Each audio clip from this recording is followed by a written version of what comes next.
आपका वेलकम है मेरे YouTube चैनल पे। और देखिए हम जो है 11th-12th IIT mains and advance का कोर्स स्टार्ट कर रहे हैं। और मेंस एंड एडवांस के कोर्स के अंदर भी हम जो है क्या देखेंगे, सबसे पहले PYQ की डिस्कशन करेंगे। देखिए प्रीवियस ईयर क्वेश्चंस जो है हम कोशिश करेंगे यहाँ ज्यादा से ज्यादा अप्लाई कर सकें, क्योंकि अगर हमें पेपर क्रैक करना है तो एटलीस्ट 15 इयर्स के क्वेश्चन तो हमने किए होने चाहिए, क्योंकि 15 ईयर क्वेश्चंस करने के बाद हमें कॉन्फिडेंस आ जाता है कि कैसे जो है क्वेश्चन को हैंडल करना है, किसी क्वेश्चन को कैसे टैकल करना है। तो देखिए इसीलिए जो है हम एक सीरीज लॉन्च कर रहे हैं 30 डेज रैपिड कोर्स। और रैपिड जो है हम रैपिडली का मतलब यहाँ ये है कि हम जो है प्रीवियस ईयर क्वेश्चंस उठाएंगे, उनको खटाखट लगाने की कोशिश करेंगे कि वो जो क्वेश्चंस है फटाफट हमारे जो है निपट जाए। और इसके अंदर क्या होगा, मेंस का एक अलग फोल्डर होगा और एडवांस का एक अलग, जिसके अंदर चाहे मेंस वाले जो स्टूडेंट्स हैं जिन्होंने अभी मेंस देना है तो वो हमारा मेंस पे फोकस कर सकते हैं, और जिन्होंने एडवांस देना है वो एडवांस पे फोकस कर सकते हैं। और देखिए अगर कोर्स की बात करूं मैं तो कोर्स के अंदर क्या होगा, सबसे पहले हम स्टार्ट करेंगे कैलकुलस, और वन शॉट होगा तो इसका मतलब 7 डेज के अंदर जो है हम कैलकुलस खत्म करने की कोशिश करेंगे। कुछ 6 क्वेश्चंस ऐसे होंगे, मैं आपको देखिए प्रॉपर मेथड नहीं बताऊंगा कि आप सोचिए क्लास की तरह मैं एक एक जो है क्वेश्चन आपको यहां सॉल्व करके दिखाऊंगा। हम रैपिडली क्वेश्चंस देख रहे हैं तो मैं सिर्फ आपको एग्जाम आइडियाज बताऊंगा कि एग्जाम के अंदर मैं अगर होता तो उसको किस अप्रोच से सॉल्व करता। ठीक है, तो देखिए हम पहला टॉपिक देखेंगे calculus, then algebra, then coordinate 2D, then trigo,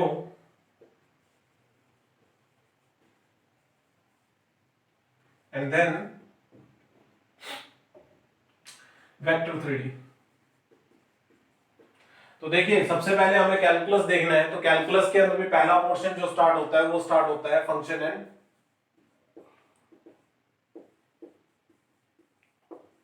relation. और फंक्शन एंड रिलेशन में भी क्या होगा कि हम जो है प्रीवियस ईयर क्वेश्चंस जो AIEEE के अंदर आए हुए हैं या IIT मेंस के अंदर आए हुए हैं उन सभी पे एक डीप डिस्कशन कह सकते हैं करेंगे। नहीं तो मैं आपको ट्रिक्स बताऊंगा कि हाँ इसको ऐसे सॉल्व करेंगे तो ये आंसर आएगा, इसको ऐसे सॉल्व करना है, इस क्वेश्चन को ऐसे ग्राफिकली करना है। तो देखिए अब सीक्वेंस को स्टार्ट करते हैं और पहला क्वेश्चन देखते हैं कि कैसे होगा पहला क्वेश्चन। तो देखिए फर्स्ट क्वेश्चन देखते हैं। देखिए फर्स्ट क्वेश्चन जो है AIEEE 2009 के अंदर आया हुआ है, और 2009 के अंदर भी इसने क्या बोला है क्वेश्चन पे अगर डिस्कस करें, फॉर रियल एक्स, हम क्वेश्चन की बात को समझेंगे। रियल एक्स मतलब x belongs to r।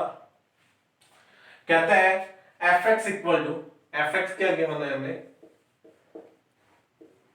x cube 5x plus 1। फिर कहता है कि मुझे चेक करना है f11 है, on2 है, बस नॉर्मल 11 एंड on2 चेक करना है।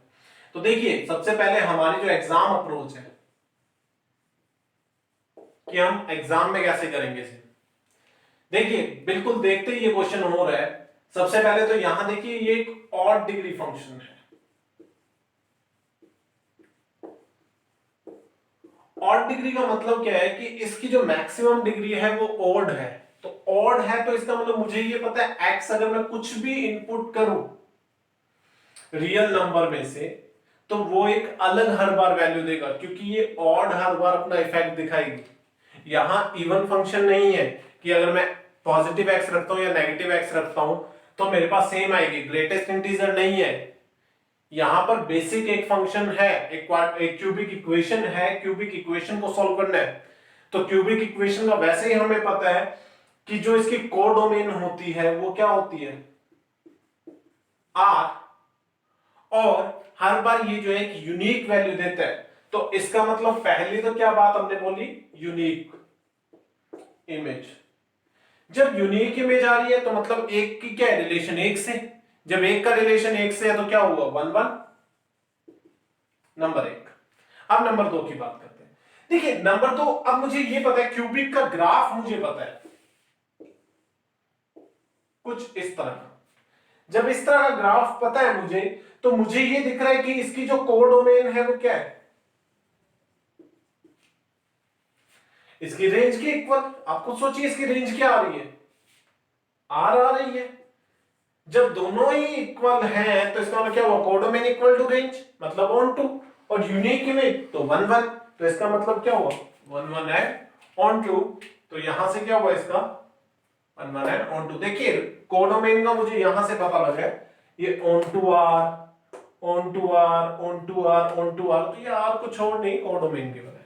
नेक्स्ट क्वेश्चन देखिए, सेकंड क्वेश्चन देखते हैं। ये भी एआई ट्रिपल 2009 के अंदर आया हुआ है, और क्या कहता है क्वेश्चन देखिए।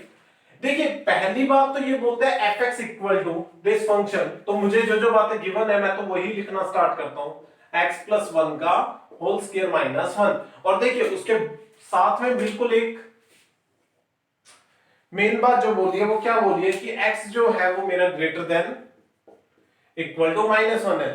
तो x कहां से बिलोंग करेगा, डोमेन हमें गिवन है क्लोज ब्रैकेट -1 टू इंफिनिटी, सही है।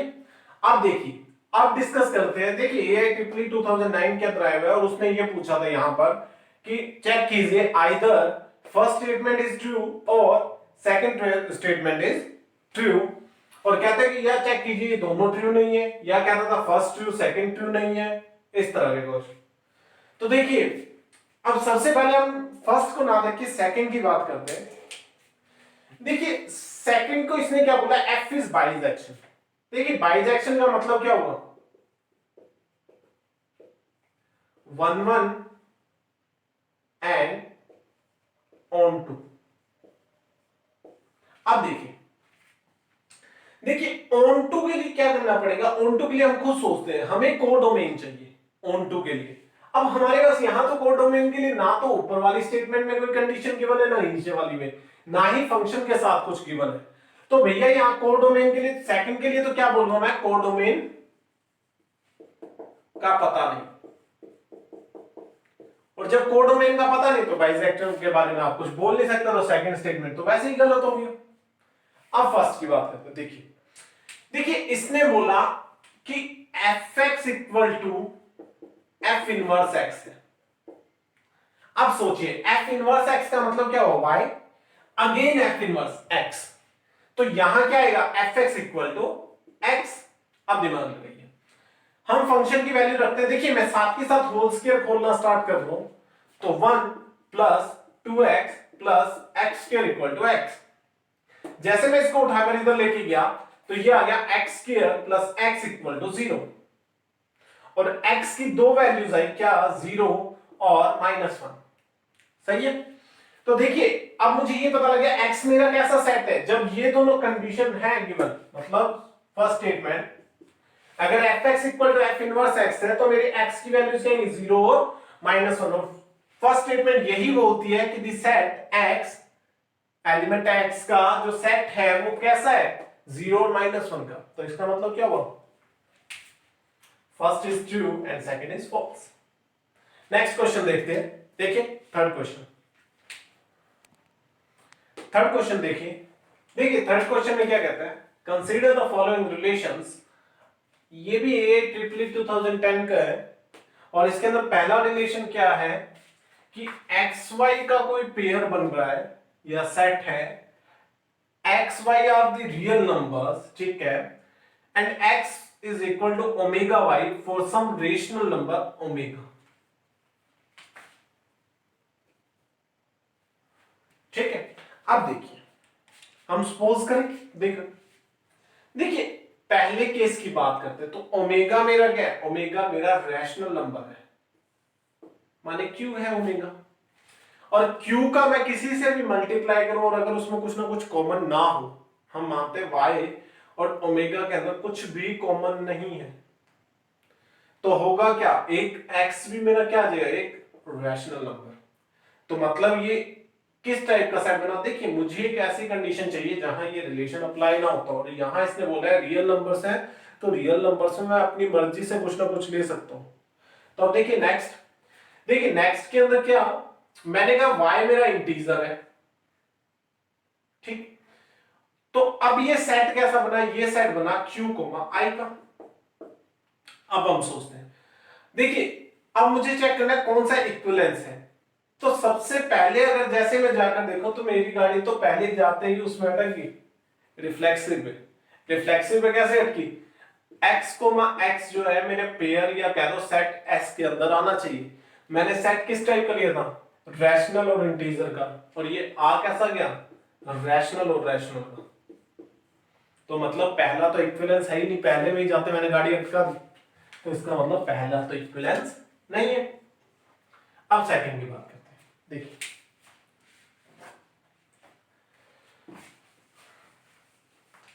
देखिए सेकंड की बात करें तो सेकंड में क्या बोलता है, m अपॉन n का पेयर है p और q के साथ, ठीक है। तो m अपॉन n और p q का पेयर है, ये चारों जो है इंटीजर्स हैं और इसमें n और q जीरो हो नहीं सकते, ये हमें पता है। और एक स्पेशल कंडीशन जो है हाईलाइट करके दी, qm इक्वल टू pn। तो यहां से क्या होगा, हम हल्का सा अपनी तरफ से चेंज करते हैं, तो यहां से आ गया दिस स्टेटमेंट। जब ये स्टेटमेंट आ गई तो यहां से पहला तो वैसे ही पता लग रहा है कि रिफ्लेक्सिव तो हो गई, x x का पेयर बनेगा। खुद सोचो आप, अगर मैं mn का पेयर बनाता हूं तो ये mn बनेगा, और इस mn की जगह p अपॉन q रख दूंगा, तो ये पेयर बनेगा m अपॉन n और p अपॉन q। तो भैया रिफ्लेक्सिव तो मेरी सही है प्रॉपर्टी। अब सेकंड की बात करते हैं, सेकंड है सिमेट्रिक। सिमेट्रिक क्या कहती है, एक्स वाई अगर बिलोंग कर रहा है तो वाई एक्स भी बिलोंग करना चाहिए। तो वो करवा के देखते हैं, m अपॉन n जो है p q में बिलोंग कर रहा है, मतलब हमारे सेट में बिलोंग कर रहा है, so m upon n p upon q। तो इसको मैंने क्या क्या आपस में इंटरचेंज किया, तो ये आ गया p upon q m upon n।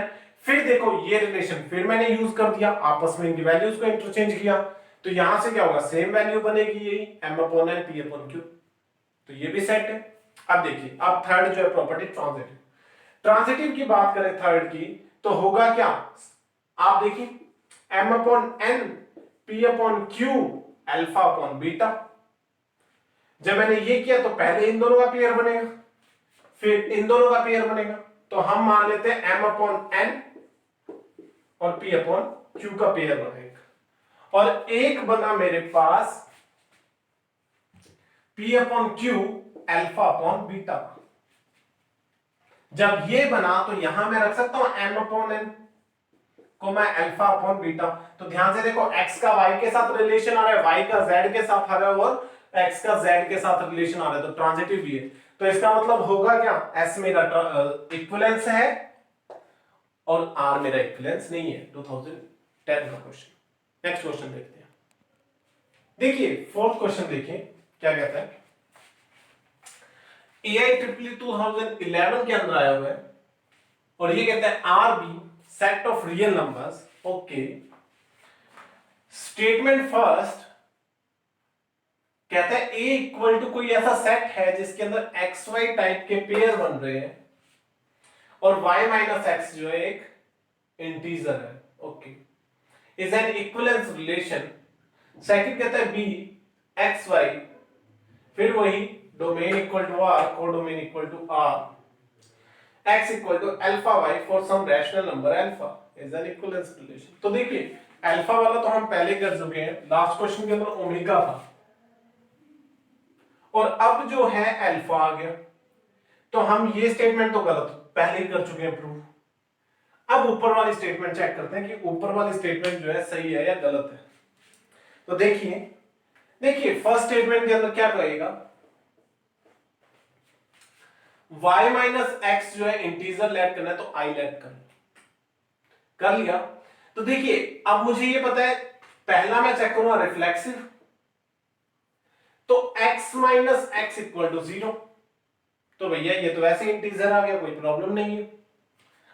अब नेक्स्ट देखते हैं ट्रांजिटिव। ट्रांजिटिव क्या कहता है, y माइनस एक्स जो है अगर इंटीजर है, सपोज कीजिए, तो x माइनस वाई क्या होगा, इंटीजर होगा लेकिन नेगेटिव सिंबल के साथ, नॉर्मल। तो इसका मतलब ये भी सही है कि हाँ इंटीजर तो दोनों तरफ से आ रहा है।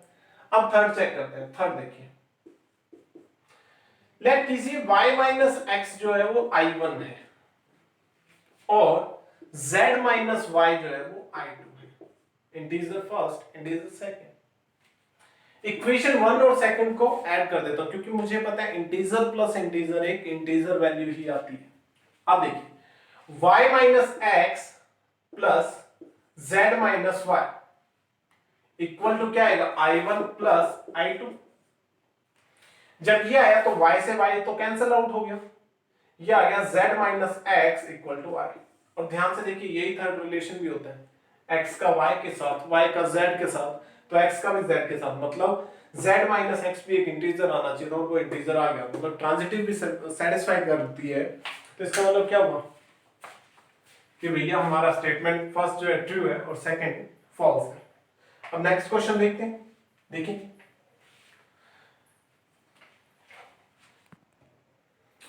देखिए फिफ्थ क्वेश्चन पे बात करते हैं। तो फिफ्थ क्वेश्चन आया है AIEEE 2011 के अंदर ही, और बोलता क्या है, फंक्शन हमारे पास गिवन है fx इक्वल टू 1 अपॉन में root mod x minus x, और कहता है इसकी जो है डोमेन फाइंड आउट कीजिए। तो बेसिक सा है बिल्कुल कि डोमेन फाइंड करनी है। तो डोमेन करने के लिए क्या है कि हमें जो है mod x minus x greater than 0 करना है, क्योंकि हम नेगेटिव तो ले नहीं सकते, 0 हो नहीं सकता, इक्वल यहां आ नहीं सकता, तो आएगा तो ग्रेटर देन 0, क्योंकि 0 होते ही ये क्या हो जाएगा 1 upon 0 which is indeterminate form. तो देखिए मॉड x जो है वो ग्रेटर देन x कब आएगा, जब मुझे यहां से क्लियर पता लगे कि x जो है मेरा लेस देन 0 है, नेगेटिव है, तो नेगेटिव में क्या होगा, ये ग्रेटर देन आ जाएगा, ये छोटा आ जाएगा। तो यहां से साफ पता लग गया कि डोमेन क्या होगी, नेगेटिव टू 0, और ये नेक्स्ट आंसर बिल्कुल बेसिक। नेक्स्ट क्वेश्चन देखते हैं। देखिए नेक्स्ट क्वेश्चन देखते हैं, बिल्कुल देखिए सिक्स्थ क्वेश्चन देखते हैं। जेईई मेंस 2014 का क्वेश्चन है, और क्वेश्चन में क्या बोलता है, देखिए इस पर जो है क्वेश्चन थोड़ा सा उठपटांग सा है, शायद कुछ बच्चे होंगे जो इसको देखते किनारा कर लेंगे कि पता नहीं ऐसा क्या दे दिया भैया, कि जहां ये बोल रहे a belongs to r and equation equal to this and where ये जो है x ग्रेटेस्ट इंटीजर है जो लेस देन x है, has no integral solution, then all possible values of a lies in integral. तो देखिए क्या करना है, हम इसको ग्राफिकली करेंगे। कई बुक्स के अंदर आपको जो है इसका सॉल्यूशन आपको क्वाड्रेटिक इक्वेशन बना के श्रीधराचार्य फॉर्मूला लगा के, जिसमें नेगेटिव को एक्सक्लूड किया जाता है, और उस तरीके से भी किया जाएगा, बट वो काफी लेंथी हो जाता है। तो हम जो है इसको एक डिफरेंट अप्रोच से करने की कोशिश करेंगे। हम इसको एक पैराबोला बना के फिर उसकी डोमेन एंड वर्टेक्स से फाइंड आउट करने की कोशिश करेंगे। तो देखिए मैं इसी क्वेश्चन को करता हूं। तो क्वेश्चन क्या बन गया, x minus greatest integer x equal to आएगा फ्रैक्शनल पार्ट ऑफ x। इस फ्रैक्शनल पार्ट को मैं लेट कर लेता हूं f। तो देखिए जैसे मैंने लेट किया इसको f, तो इक्वेशन आ गई मेरे पास 3f square plus 2f plus a square equal to 0। अब सोचिए मेरे साथ, देखिए मुझे ये पता है फ्रैक्शनल पार्ट जो मेरा कहां से कहां लाई करेगा, वो 0 to 1 के बीच में लाई करेगा। ये बेसिक है, 0 f 1 इसके बीच में लाई करेगा। तो अब होगा क्या, मैं इसको क्वाड्रेटिक के अंदर कन्वर्ट करता हूं, पैराबोलिक जो है कुछ स्ट्रक्चर बनाने की। तो a को इधर रहने देते हैं, और ये कुछ इस तरह का बन गया, ये बन गया 3f कॉमन और f माइनस 2/3। आप चेक कर लेना इस इक्वेशन को कन्वर्ट करके।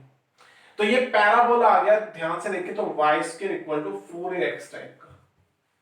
जब इस टाइप का आया तो ये क्या होगा, आप कह सकते हैं कि ये y स्क्वायर को भी कईयों ने तो इसको जो है x से कंपेयर किया, कुछ ने y से कंपेयर किया। तो मैं तो जनरली एक इसकी जनरल फॉर्म लेके करूंगा इसको। जनरल फॉर्म लेके कैसे कि एक अपवर्ड फेसिस पैराबोला लूंगा और उसमें कन्वर्ट कोशिश करूंगा कि क्या क्या वैल्यू जो है मेरी आती है। तो देखिए अब सिर्फ मुझे इक्वेशन से काम है। तो इक्वेशन क्या होंगी मेरे पास, इक्वेशन हो गई a square equal to 3f f minus 2/3। अब पैराबोला ड्रॉ करते हैं, और पैराबोला ड्रॉ करने का सीधा सा मतलब यही है कि हम इसको एक बेसिक सा पैराबोला बनाते हैं। हम जस्ट उसमें देखते हैं कि पैराबोला पास आउट कहां से होगा। मैंने f की वैल्यू 0 रखी तो a मेरा 0 आया पॉइंट। तो देखिए जैसे मैंने 0 पुट किया तो यहां कहीं 0 आया, मतलब मैं पेयर किस टाइप का ले रहा हूं, f कोमा a टाइप का स्क्वायर। तो ये कुछ इस टाइप का पैराबोला बनेगा जो एक्सिस को कट करेगा कहीं पे जाके। अब देखिए जब अपने f की वैल्यू चेक करें तो हमने 0 कर दिया, क्योंकि हमें पता है f कहां से कहां चल रहा है, 0 to 1 के बीच में। तो ये 0, ये 1। जैसे 1 चेक किया तो यहां मैंने जैसे 1 रखा और यहां 1 रखा तो होगा क्या, जब मैं इसको 1 पे चेकआउट करूं तो ये बनेगा 1/3। 1/3 जो 3 से 3 कैंसिल आउट तो एक ही वैल्यू आ जाएगी 1। तो यहां से 1 से, तो मतलब मेरा एक कहां से चला, 0 to 1 के बीच में, अगर वैसे देखें जो बेसिक है। फिर भी हम बीच में एक चेक कर लेते हैं कि कहां पर जो है इंटीजर वैल्यू नहीं आ रही। दो इंटीजर्स के बीच में चल रहा है a मेरा, और हमें डोमेन यही लेके चलना है f का, कि f मेरी वैल्यूज यही पुट हो सकते हैं 0 और 1। अब देखिए मैंने वर्टेक्स की बात की, हमारे पास इक्वेशन से अगर मैंने वर्टेक्स फाइंड आउट करने की कोशिश की होती तो इक्वेशन मेरे पास कुछ इस तरह की थी, -3f square plus 2f plus a square equal to 0। Vertex मुझे पता है -b/2a। जैसे मैं वर्टेक्स निकालता तो वो मेरे पास आता 1/3। करके देखिए यहां 2 रखिए, 2 से 2 कैंसिल आउट होगा और 3 जो आ जाएगा माइनस का करने पे, -b/ करने पे। तो जैसे मैंने x की वैल्यू 1/3 रखी तो यहां से मेरी d की वैल्यू क्या आ जाएगी। अब मैंने जैसे ये यहां पुट किया f, तो यहां मेरी वैल्यू आ गई माइनस का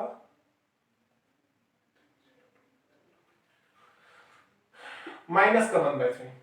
अब करके देखिए तो मुझे यहां से क्या पता लगा कि a मेरा कहां से कहां तक चला, a स्क्वायर जो मेरा चला वो चला 0 to 1 के बीच में। तो a मेरा कहां से कहां तक चलेगा, a मेरा चलेगा, अगर डायरेक्ट इसको देखें तो एक बार रूट लोगे सिंबल अपोजिट हो जाएंगे नेगेटिव में, तो होगा क्या, यहां से यहां तक चलेगा -1 to 0 union 0 to 1। Correct answer. अब देखिए नेक्स्ट क्वेश्चन देखते हैं। नेक्स्ट क्वेश्चन में क्या कहेगा, 7th क्वेश्चन देखते हैं, जेई में 2016 का क्वेश्चन है। देखिए क्या कहता है, if fx plus 2 1/x equal to 3x where x not equal to 0 and, देखिए बात इस कंडीशन पे तो हम बाद में जाएंगे कि हाँ भैया x जो है वो x का एलिमेंट है, मतलब उसमें x एलिमेंट आ रहे हैं x नाम के, और मुझे चेक करना है कि x जो है मेरा क्या क्या हो सकता है। ठीक है, कोई प्रॉब्लम नहीं है, हम कर देंगे। देखिए इस टाइप का जो क्वेश्चन होता है उसके अंदर मेनली क्या करते हैं, जब हमें दिख रहा है 1/x जो है कुछ तो फॉर्म है, तो आप पहला स्टेप भी यही होता है, स्टेप फर्स्ट, कि f 1/x को जो है एलिमिनेट कर दें। कैसे आप उसको एलिमिनेट करते हैं, तो देखिए मेरी जो स्ट्रेटजी है यहां यही है कि मैं x को रिप्लेस कर दूंगा 1/x से। जैसे 1/x से मैंने रिप्लेस किया तो ये मेरा बन गया f 1/x plus 2fx equal to 3/x। सही। और देखिए एक इक्वेशन मेरे पास वो है, वो कौन सी, fx plus 2 f1/x equal to 3x। तो equation first and equation second. देखिए मेरे दिमाग में एक स्ट्रेटजी ही है अब कि मैं इसको 2 से मल्टीप्लाई कर दूं, 2 से मल्टीप्लाई करके और इस इक्वेशन में से सब्ट्रैक्ट कर दूं तो मेरे पास कुछ ना कुछ आंसर आने स्टार्ट हो जाएंगे। जैसे मैंने 2 से मल्टीप्लाई किया तो दिस टर्म और दिस टर्म आपस में कैंसिल, जैसे ये दोनों कैंसिल हुई तो ये मेरे पास आ गया 4fx, और 4fx आते ही ये क्या बन गया। अब ध्यान से देखिए जैसे ये 4fx आया उसमें से fx माइनस होगा, fx माइनस होगा तो ये किस तरह की फॉर्मेशन आ जाएगी, माइनस का 3x। इस इक्वेशन के आगे -2 से कर दीजिए मल्टीप्लाई बस। अब नेक्स्ट, अब देखिए, अब यहां आएगा 3 और देखिए जब 3 आएगा तो ये कैसा कुछ फॉर्मेशन बन जाएगी, ये बन जाएगी, मैंने -2 से इसको मल्टीप्लाई किया और 3x पड़ा तो 3x माइनस 6/x, 3 कॉमन लिया तो 3 कॉमन लेते ये कैसा बन गया। अब ध्यान से देखिए मेरे पास सिर्फ x बचा है और कुछ नहीं बचा। अब मेरे पास यहां दिख रहा है कि हाँ भैया सॉरी यहां जो है माइनस का 3fx आएगा, सॉरी, तो यहां से 3 को मैं इनके अपॉन में ले गया और जैसे मैं अपॉन में लेके गया तो अब मेरे पास fx इक्वल टू क्या आ गया, माइनस का x और प्लस का 2/x। Question number 3।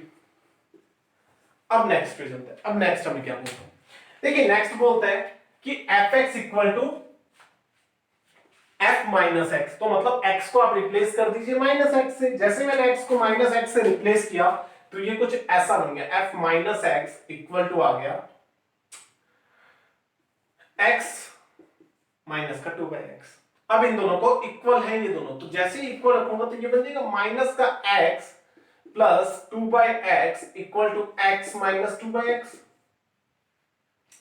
जैसे मैंने इनको किया तो आपस में इधर उधर आपस में सोल्व आउट करना शुरू किया, इसको उठाकर x को इधर लाया और 2 को उधर ले गया, तो ये कुछ इस तरह की फॉर्मेशन आ गई, 2x इक्वल टू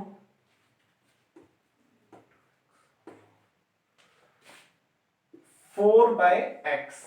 जैसे मैंने कैंसिल आउट किया तो ये 2 आ गया और x इधर चला गया तो x स्क्वायर इक्वल टू आ गया 2, तो x equal two plus minus √2। अब देखिए x की कितनी वैल्यूज है मेरे पास 2 और सेट क्या है मेरा s, x की वैल्यूज ही तो है, तो एग्जैक्टली 2 एलिमेंट्स जो है कंटेन करेगा। ये इसका जो है इजी सा करेक्ट आंसर था। नेक्स्ट देखते हैं, देखिए नेक्स्ट क्वेश्चन देखते हैं। मेंस 2017 का क्वेश्चन है, कहता है the function f is defined from R to close interval -half to half means codomain equal to, देखिए जो मुझे डाटा गिवन है मैं तो उसके अकॉर्डिंग चलूंगा कि मुझे सबसे पहले गिवन है कोडोमेन -half to half, फिर कहता है fx define this, check whether it is injective और बाइजेक्टिव। ठीक है, तो देखिए इसने क्या बोला, मेनली हमें जो है बस इंजेक्टिव और बाइजेक्टिव जो है चेक करना है, मतलब 1 1 और ऑन 2 चेक करना है। इंजेक्टिव माने 1 1, बाइजेक्टिव माने ऑन 2, और वही चेक करके बताना है। देखिए 1 1 के लिए तो एक ही बात आती है दिमाग के अंदर कि इस स्टेप को देख के मुझे ये लग रहा है कि हाँ ये 1 1 तो है, कि मतलब एवरी एलिमेंट जो है वो मुझे एक यूनिक इमेज देगा। यूनिक इमेज कैसे, आप यहां पुट करके देखिए, यहां आप कुछ भी पुट कर दीजिए कोई फर्क नहीं पड़ता, यहां मेन प्रॉब्लम आएगी। अभी वो चेक करते हैं कि हाँ 1 1 है या नहीं है, बट उससे पहले हम जो है ऑन 2 पे ज्यादा प्रेफर करेंगे कि ऑन 2 इसे कैसे करना है और 1 1 कैसे करना है। सबसे पहले 1 1 पे बात करते हैं। देखिए नहीं, हम ऑन 2 कर लेते हैं, ज्यादा बेटर है। ऑन 2 इजी अप्रोच है, फिर 1 1 जो है वहीं से हम प्रूव कर देंगे। ठीक है, कि 1 1 जो हो रहा है या नहीं हो रहा वो अभी हमें देखने में पता लगेगा, अभी कुछ नहीं है। देखिए अब बात करते हैं ऑन 2 की। ऑन 2 के लिए क्या है, मैं इसको वाइल ऐड करता हूं और सिर्फ मुझे क्या करना है ऑन 2 के लिए रेंज इक्वल टू कोडोमेन करके दिखानी है बस। तो y इक्वल टू मैंने पुट कर दिया x अपॉन में 1 प्लस x स्क्वायर, और इसको उठाकर इधर ले गया तो ये आ जाएगा y plus yx square equal to x। जब मैं इसको थोड़ा सा सॉल्व आउट करूंगा तो ये कुछ इस तरह की कंडीशन आ जाएगी। आ गई तो मुझे ये बताइए, ध्यान से देखिए, ये जो एक रियल वैल्यूज के अंदर आ रहा है तो इसका मतलब क्या है, d greater than equal to 0। जब मैं d greater than equal to 0 करूंगा तो मतलब b स्क्वायर minus 4ac equal greater than equal to 0। अब करना शुरू करते हैं। देखिए b स्क्वायर की मैं वैल्यू रखूं तो 1 का स्क्वायर माइनस 4ac की बात करते हैं तो 4 into y greater than equal to 0। तो यहां से क्या आ गया, यहां से मेरा आ गया y square is less than equal to 1/4। तो जब मैं इसे, आपको पता है जैसे स्क्वायर हटाएंगे तो ये मेरे पास क्या आ जाएगा कि मेरा y बिलोंग कर जाएगा कहां से कहां के बीच में, हाफ टू हाफ के बीच में, और ये किसके इक्वल है, कोडोमेन के इक्वल। आप इसे सॉल्व कीजिए नॉर्मल जो है कि हाँ इसे सॉल्व करना है तो यहाँ प्लस माइनस टू आ जाएगा, एक बार y जो है -1/2 से बड़ा और एक बार y जो है 1/2 से छोटा। तो यहां से आ गया रेंज इक्वल टू कोडोमेन। तो भैया ऑन टू तो है, मतलब बाइजेक्टिव है। अब इंजेक्टिव की बात करते हैं कि इंजेक्टिव है या नहीं। देखिए मेरी मर्जी की, मैंने इनके बीच से कोई एक वैल्यू उठानी है, तो मेरे ऐसे मन किया, मैंने कहा कि चलिए इससे कुछ और नहीं तो y इक्वल टू 0 पुट कर देते हैं। नहीं 0 पे नहीं होगा, 1/2 1/2 1/4 पुट कीजिए। देखिए ऐसे रैंडमली मैंने कोई नंबर अपनी तरफ से डिसाइड किया, तो 1/4 जैसे ही मैंने पुट किया ये आ गया x अपॉन में 1 प्लस एक्स स्क्वायर। अब ध्यान से देखिए, मैं इसको सोल्व करना स्टार्ट करता हूं तो ये बन गया x square plus 1 equal to 4x, जो कि इक्वल है x square minus 4x plus 1 equal to 0। एक क्वाड्रेटिक इक्वेशन है, क्वाड्रेटिक इक्वेशन का मुझे ये पता है दो वैल्यूज अगर मैं पुट करूंगा इसके दो सॉल्यूशन निकलेंगे। अब जब दो सॉल्यूशन निकलेंगे तो मतलब क्या होगा कि डोमेन के दो एलिमेंट को डोमेन के एक ही एलिमेंट से रिलेट हो रही है। तो इसका मतलब क्या हुआ, इंजेक्टिव नहीं है लेकिन बाइजेक्टिव, सॉरी हाँ सरजेक्टिव है। तो इसका मतलब surjective but not injective. Next question देखते हैं। देखिए नाइन्थ क्वेश्चन देखते हैं। अब देखिए नाइन्थ क्वेश्चन कब आया, मेंस 2017 का क्वेश्चन है। देखिए क्वेश्चन में कहता है late ABC belongs to R if fx equal to ax square plus bx plus c is such that a plus b plus c equal to 3। देखिए की पॉइंट्स लिखने स्टार्ट करते हैं। की पॉइंट्स क्या क्या है इसके, पहला है हमारे पास खुद का हमारा फंक्शन, सेकंड जो कंडीशन गिवन है a plus b plus c equal to 3, and third fx plus y equal to fx plus fy plus xy। Simple. देखिए फिर उसके बाद आगे इसने बोला है summation n tends to 1 to 10 fn की वैल्यू क्या हमें जो है फाइंड आउट करनी है। तो चेक करते हैं कैसे बनेगी। देखिए पहला मेरे दिमाग के अंदर एक ही स्ट्राइक बात की कि अगर मैं इक्वेशन फर्स्ट के अंदर अगर x को रिप्लेस कर देता हूं 0 से, सॉरी भाई, क्योंकि हमें जो y है y कहीं भी यूज में नहीं चाहिए, हमें सिंगल टर्म का फंक्शन चाहिए, यहां हमें डबल टर्म का फंक्शन गिवन है। तो मैंने y को रिप्लेस कर दिया 0 से, तो ये मेरा बन गया f x इक्वल टू, अब देखिए ये fx है प्लस f0 प्लस 0। अब देखिए एक बात लॉजिकल सोचते हैं, fx इक्वल टू fxr है प्लस f0 है। अब देखिए f0 एक फालतू टर्म है जो ऐड हो रही है, तो इसका मतलब यहां से एक ही बात निकली, ये तो आपस में कैंसिल आउट हुए, f0 इक्वल टू 0। अब देखिए इस कंडीशन को यूज करते हैं यहां हम इक्वेशन नंबर जो हमें हमारा फंक्शन गिवन है वहां, तो x की जगह 0 पुट किया तो ये आ गया f0 equal to a multiply 0 plus b multiply 0 plus c which is equal to 0 equal to c। तो c की वैल्यू आ गई 0। अब नेक्स्ट देखते हैं, सपोज अगर मैं इक्वेशन, अब देखिए ये तो मेरा स्टेप फर्स्ट था, अब स्टेप सेकंड देखते हैं। अगर मैं रिप्लेस कर देता हूं y को किससे, माइनस x, तो माइनस x से जैसे ही रिप्लेस किया तो यहां मेरा कुछ इस तरह का प्रोग्रेशन बन गया, f0 इक्वल टू, अब देखिए fx तो पड़ा है, पड़ा रहने दीजिए, और बाकी मैं वैल्यूज पुट करनी शुरू कर रहा हूं, तो देखिए ये तो 0 है, हो ही गया आपका c। तो अब ये क्या आया, किस टाइप का फंक्शन आया, ये आया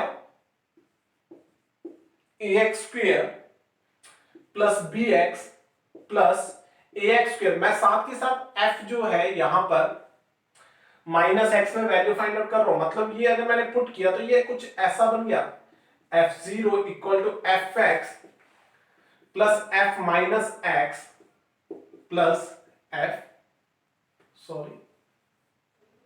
माइनस x स्क्वायर।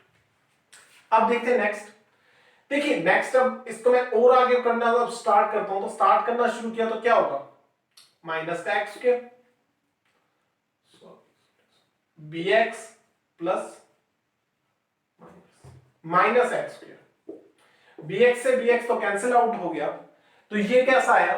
अब ये आगे करना शुरू करें तो ये कुछ इस तरह की फॉर्मेशन आ गई कि 0 इक्वल टू 2ax स्क्वायर माइनस एक्स स्क्वायर। देखिए करना शुरू करते हैं तो ये हो गया 2a minus 1 x square equal to 0। तो आइदर दिस 0 और आइदर दिस 0, ये 0 हो नहीं सकता, तो इसका मतलब यही 0 हुआ। तो 2a माइनस 1 इक्वल टू 0, तो a इक्वल टू 1/2। अब देखिए a इक्वल टू 1/2 और c इक्वल टू 0। एक रिलेशन और गिवन है a plus b plus c equal to 3।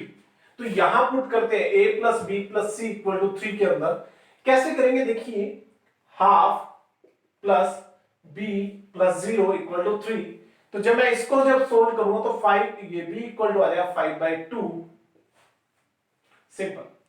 अब आगे करते हैं। तो देखिए अब मेरे पास वैल्यूज क्या क्या आ गई? a की वैल्यू आ गई हाफ, b की वैल्यू आ गई 5/2 और c की वैल्यू आ गई 0। यहां तक में कोई डाउट नहीं। नेक्स्ट देखते हैं इसको। देखिए a b और c, अब मैं फंक्शन के अंदर जो है वैल्यू सब्स्टिट्यूट कर रहा हूं। और सब्स्टिट्यूट कैसे कर रहा हूं? देखिए